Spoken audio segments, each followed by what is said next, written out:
So simple, just to get the facts right. If a bright sunny day gives you 100%, a cloudy day will give you about 70% of output. So whenever there is sun up in the sky, there is production that will happen in the panels. For a city like Bangalore, 4 units per kilowatt is what one can expect throughout the year. We were talking about control over energy, bringing the certainty like that of the sun. Elaborate that a little. मतलब क्या है उसका? What does it mean for a common household? Yeah, control is a very interesting construct, right? As we've grown up, control for us is at least on control of electricity has always meant switches off करना, correct, right? घर में अगर AC है, if you want your friend's house where they have an AC, the matriarch of the house will say, boss 1 घंटे के लिए AC चलेगा, उसका off. I have had people, I know people where the mother of the house will wake up in the night, switch off the fridge at 11 p.m. Wake up in the morning at 4 and then switch it on again. Oh, Okay? That is control. And it is control. But the moment you have, the largest nuclear reactor, which is the sun, powering your home directly, you can say कि यार अभी मेरे को इतना नहीं सोचना, right? Not at the cost of being wasteful, but at the same time being able to lead a life that you want to live, not compromising on the comforts, right? And both of us have interacted with so many customers now who have managed to put lifts inside their homes, and they would not run the lifts in their day, or rather use it only for their parents at times. Yeah. Because they were very concerned ki what will happen with the electricity bill. Now the moment they put apna solar panels and an inverter and solar system in their homes, they're like, I can get my parents to come and stay with me for 6-9 months of the year. Now how beautiful is that, right? And we have not even thought about why people don't want to live in multi-storied apartments. And we know old age, we also have old parents. For them to climb stairs and all is not easy. Having a lift becomes a necessity and not a luxury. Correct. And we are seeing that solarizing homes is just enabling a luxury becoming a necessity, and the necessity actually becoming a reality. Right. No, and this is very interesting. Think of it this way. If it 2 directions you took, okay, I need to switch off AC for 2 hours so that I don't run high bills. Correct. What kind of development was happening? Okay, give me timer in the AC. So that I can set it for 2 minutes so that I don't have to get up. So you're solving the problem of, not getting up. True. But the root cause, Yes. that don't worry about energy. Of course, not in a wasteful manner. I'm not saying run your AC 24 hours even if you're not using it. But you've invested in a certain asset. Correct. Use that asset. Yes. Right? The same thing is happening for, let's say, even cars now. Yes. So start using more and more. You're not going to buy a EV and say, यार दिन का 5 kilometre ही चलाना है क्योंकि वरना battery खत्म हो जाएगा. Then might as well not buy, right? Yes. So yeah, this is unleashing your enables the lifestyle, live your life. Yeah, I think India is moving in a direction where people are becoming aspirational. They have the money to spend. Yes. Now it's the time to say that you've acquired the asset, use it also. Correct. है ना, मतलब जी लो अपनी जिंदगी, पैसे इसी के लिए बना रहे हैं और तो क्या ही है. Correct. So everything that a homeowner needs to consider when they are going for solar may sound very complex. Yeah. But as Arkahub, if we are doing all of these, we work with manufacturers to make sure quality of product, we assure the production guarantee, we make sure maintenance is taken care of, we drive to the point what the consumer needs, then as a homeowner, there are only 3 things that they should worry about. Yes. Do I have space in my terrace? How much energy do I need? So that defines the size of my solar rooftop. Right. And how much budget I have. Or what are the financial options that I need to evaluate. Yes. That's it. Keep it simple. No cognitive load. Nothing else needed. Buy solar like you buy any other appliance. And Arkahub will take care of the rest. Interesting. As simple as that. Awesome. So, now that we've crossed this bridge, there are still a lot of myths that surround.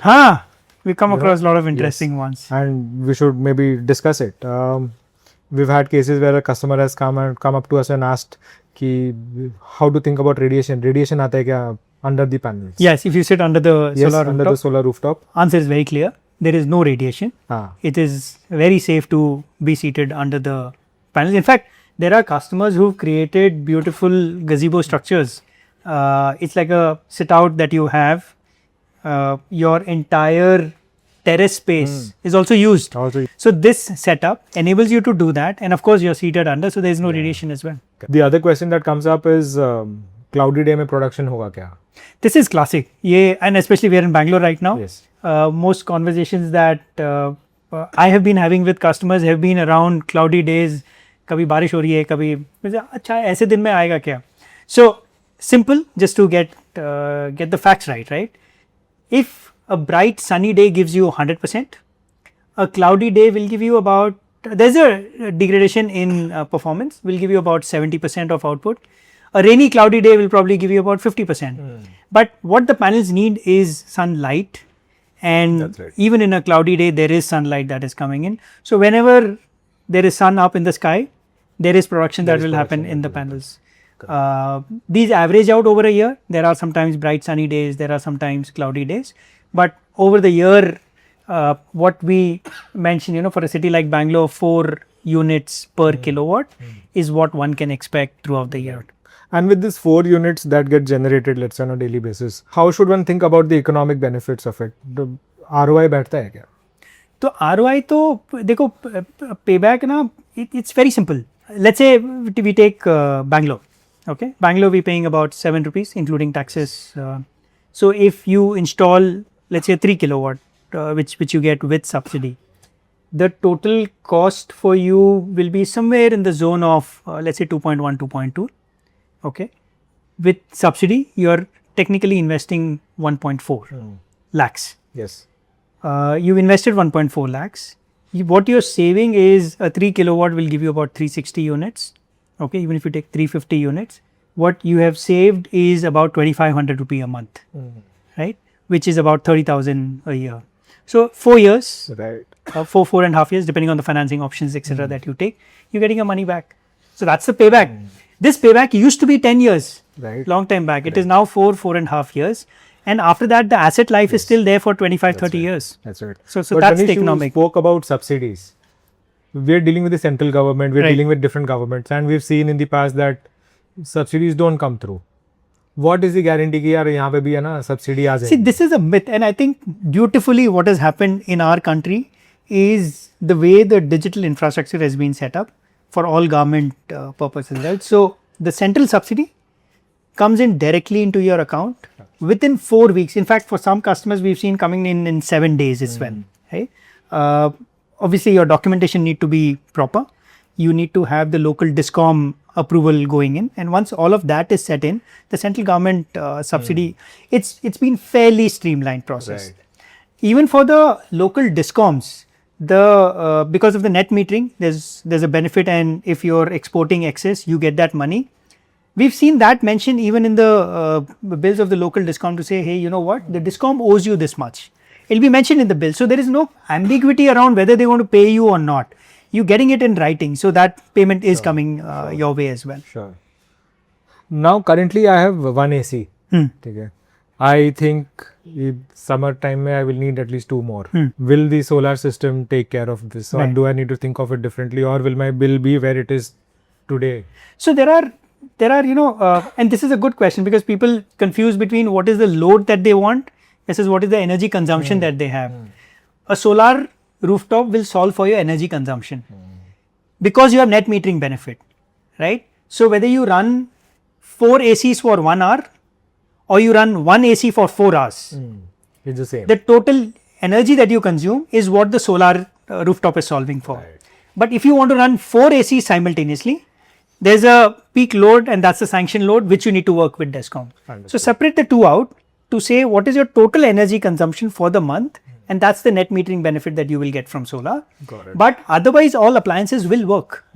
If they are working without solar in your setup, they will work with solar irrespective of the size of the solar that you set up. Right. Of course, government mandates you can't go beyond the sanction load of your electric connection. Sure. Within that, everything will work. Got it. I currently have a UPS. Will the UPS be supported, or will it not be utilized anymore? What do I do with it? So this UPS, obviously a lot of people, given the quality of power challenges that we were speaking about earlier, there is UPS in most homes. This UPS will work normally the way it is working today. Imagine solar or no solar. The way UPS works, it will continue to work. Okay. What happens with solar, of course, is power is connected to your grid. Whenever you have grid power, you continue using that. If you don't have grid power, you don't have solar power. You're using your UPS and it will be charged the same way as well. So there's no difference in your life as far as UPS is concerned. This UPS cannot be connected to my solar rooftop because these UPS are not meant for solar. Essentially what happens is, going a little technical, solar has wide voltage fluctuation. So the normal UPS that we use in our homes, the normal inverter that we use cannot be connected to solar. The normal batteries for that cannot be connected to solar, otherwise they degrade significantly. So yeah, UPS works normally the way it is. You know, one other thing that that customers come back with, and this is when we talk about after sales or after installation maintenance, they said, maintenance so to kya hi karna hai, it is not required. So देखो panel है, and India is a country where there is dust, there is construction happening. So there is a lot of dust that accumulates on the panel. The more dust accumulates, the power degradation happens. There is no output coming in. So there is maintenance needed. Now, to be very honest, it is about cleaning. There is a certain way to clean. Don't clean it during the midday, otherwise it will burn out. But there is a certain way to clean it. Not very complex. Every individual can do it. Now, the way I would suggest, the way you think about it is, this is exactly like cleaning your car windshields. Of course, you can do it by yourself. How many times do you end up doing it, right? Most of us in our busy lives, Saturday, Sunday is the only time you get. Are you going to run with the house chores or are you going to go really clean the panel? There are some enthusiasts who actually do it, but for others, there are other alternates that are available. We would encourage everyone to actually clean it by themselves. Right. But there is a certain balance in life that you seek. Got it.